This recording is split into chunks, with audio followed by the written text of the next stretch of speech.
Your job posting disappeared. You opened LinkedIn, typed in marketing coordinator, filtered for entry level, and got 847 results. You applied to 12. You heard back from 0. Not because you're unqualified, because the person who got the interview used to run marketing at a company with 40,000 employees and just got laid off with a severance check and nowhere to go. This is what a tech layoff actually does. Meta cuts 10,000 people, Google trims another 12,000, Amazon reorganizes, and suddenly 8,000 project managers are on the market. Most of them don't start their own companies. They go to Indeed, update their resume, and apply for the job you were going to get. They apply down market because they need income, and they're willing to take less than they made before. A director-level candidate now competing for your coordinator role isn't a rare event. It's the entire applicant pool. Hiring managers who used to sort through 40 applications are now sorting through 400. They filter for the most impressive resume. That's usually not you. Not because you're bad, but because the field just got flooded with people who are genuinely overqualified and desperate enough to accept the salary. You didn't lose that job because you failed. You lost it because a press release in Menlo Park changed the math on who shows up in your inbox.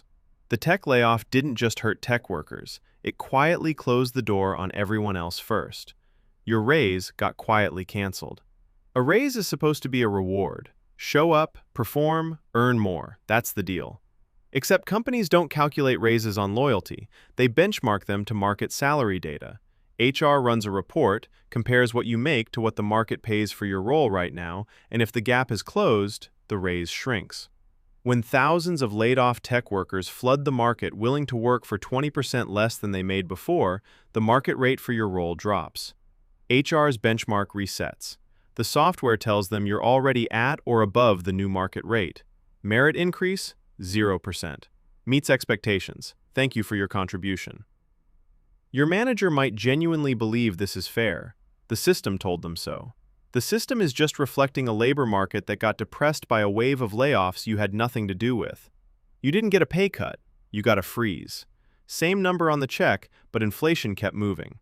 A 0% raise in a 4% inflation year is a 4% pay cut in every real sense. Your output didn't change. The market shifted underneath you, and HR used it as a reason to hand you nothing. You didn't get less money, you got the same money. That's the quiet version of the cut. Your starting offer dropped. You got the offer. It came in lower than you expected, lower than the salary range the job posting listed. You countered. They came up $2,000 and called it their final number. You took it because you needed the job. Here's what the hiring manager knew that you didn't. They posted that role expecting 40 applications. They got 430. At least 60 of those people would take the lower number without negotiating at all. You negotiating is a mild inconvenience. They have a backup. When supply explodes and demand stays flat, the buyer sets the price. You are the supply. The employer is the buyer. With 430 applicants, they have every reason to anchor low and wait. Desperate candidates self-select. The ones who walk away leave the pool. The ones who stay accepted the terms. 8 to 15% below what that role paid 2 years ago is now normal across entire sectors. Not because the work got less valuable, because the negotiating table tilted, and most people don't even know it happened. You got a fair process. You got an unfair market. Those are different problems, and only one of them was in the room with you. Your boss is using AI to justify a freeze. Picture this. You go into your review. You've had a strong year. You built the system, trained the team, hit every number. Then your manager pulls up a slide. It has a chatbot icon on it and a flat line where your salary chart should be. AI productivity gains, they say. Output per employee is up. The budget model doesn't support an adjustment this cycle. Companies are now using AI efficiency as a documented HR justification for denying compensation reviews. If a tool they deployed made your team 15% more productive on paper, the logic goes, you're already getting more done for the same pay. Why raise the floor? The circular part is spectacular. The AI tools your HR department is citing were built by the same companies that just laid off tens of thousands of workers, destabilizing the labor market and giving your employer even more leverage over you than they already had. Meta fires engineers, releases AI tools.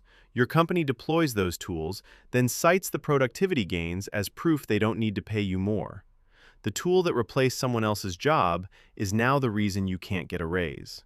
That's not a conspiracy. That's just how the chain runs when you follow the money. Your freelance rate got lowballed. You sent the proposal.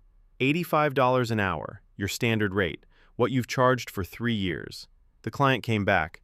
We found someone at 55. Can you match it? The person at 55 is a former senior engineer at a company that paid them $180,000 a year in salary plus stock.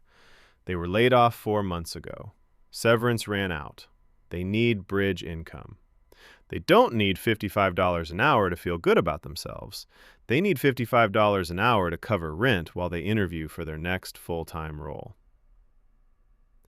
They're not your competition in any permanent sense. They'll be gone from Upwork the moment they land a real offer. But while they're there, they're undercutting your market rate, and clients are using them as a crowbar to renegotiate with everyone. Freelance platforms love this. More supply, lower prices, more transactions. The platform's take stays the same percentage. You earn less per contract. You take on more contracts to compensate. You work more hours for the same monthly income you had before. Your sustainable rate exists because you built a reputation over years. A flood of desperate ex-employees treats it like a clearance sale, and clients, rationally, take the deal. Your hours got cut to part-time. The shift was full. Then it was 32 hours, then 24. No explanation beyond, we're adjusting staffing levels right now. You don't work at a tech company. You work at the catering company that serviced Google's offices 3 days a week, or the office supply distributor that had a contract with 3 mid-sized software firms, or the facilities management company that handled a tech campus. When those companies cut headcount by 30%, they cut office capacity.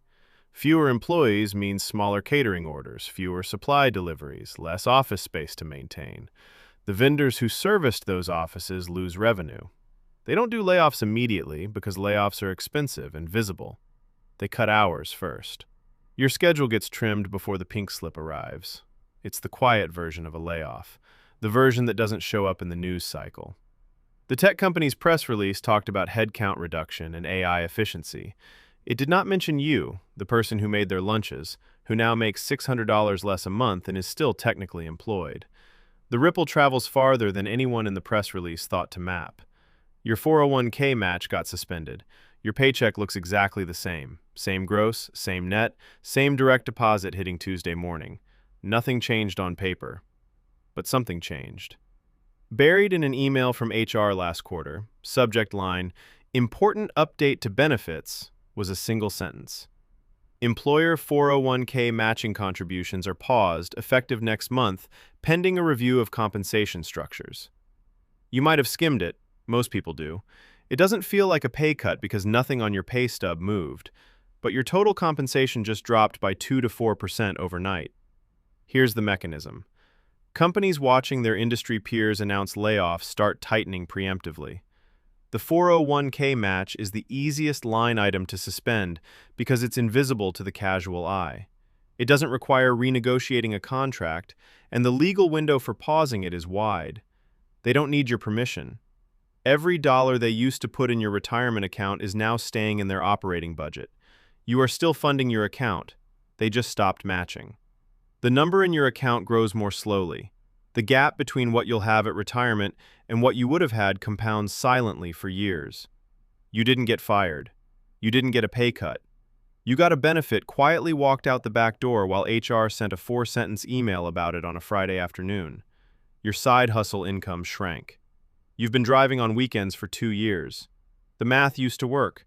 Surge pricing Friday nights, decent hourly on Saturdays, a consistent few $100s a month to cover whatever the budget needed.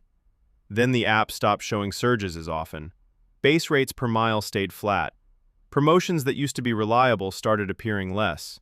Your weekly earnings dropped without your hours dropping. You're working the same schedule and making less. What changed is supply. Laid-off tech workers discovering that gig platforms exist hit Uber, DoorDash, and Instacart at scale. A former product manager drives Friday nights now. A laid-off data analyst is on DoorDash between job interviews. They don't need the gig income the way you do. They need something while they wait. But the platform doesn't care about the reason. More drivers in your market means the algorithm can be less generous with surge pricing. Supply is covered without incentives. The platform pockets the margin, your effective hourly rate drops. You can't negotiate with the app. You can't price like a freelancer. You take what the algorithm offers, or you don't drive. And the algorithm just got a lot more confident it doesn't need to impress you. The people who disrupted your earnings will disappear from the platform the moment they find another job. But the rate the platform reset to during the flood, that tends to stick. Your grocery budget is the last line of defense. Look at the monthly budget. Rent is fixed. Car payment is fixed. Utilities have a floor. Insurance doesn't bend. Phone plan is locked in. Subscriptions you forgot about still pull their amounts every month like nothing happened. Every other line is already at zero flexibility. The offer came in lower than expected. The raise didn't happen. The freelance rate got pushed down. The 401k match disappeared. The gig income shrunk. The schedule got cut back. The only remaining number that can actually move is food. That's where the compression lands. Not because anyone planned it that way, because everything else is already contracted, automatic, or too painful to cut. So you choose the store brand. You skip the organic section. You plan the week around what's on sale. You stretch the chicken across 3 meals instead of 2. You stop buying the coffee you liked and start buying the one that's 40% cheaper. The chain started at a shareholder meeting where an executive announced AI efficiency gains and a restructured workforce. It moved through a press release, through a hiring manager's inbox flooded with overqualified applicants, through an HR benchmark tool, through a freelance platform's algorithm, through a vendor's staffing spreadsheet, through a benefits email no one read carefully. It ended at a grocery store in the cereal aisle, a family standing there doing the math on whether the name brand is worth it this week. It isn't. It never was. But now the calculation is different because 6 other lines on the budget already gave everything they had. The tech layoff didn't just hit tech workers, it hit the checkout line. And the checkout line doesn't know where it came from.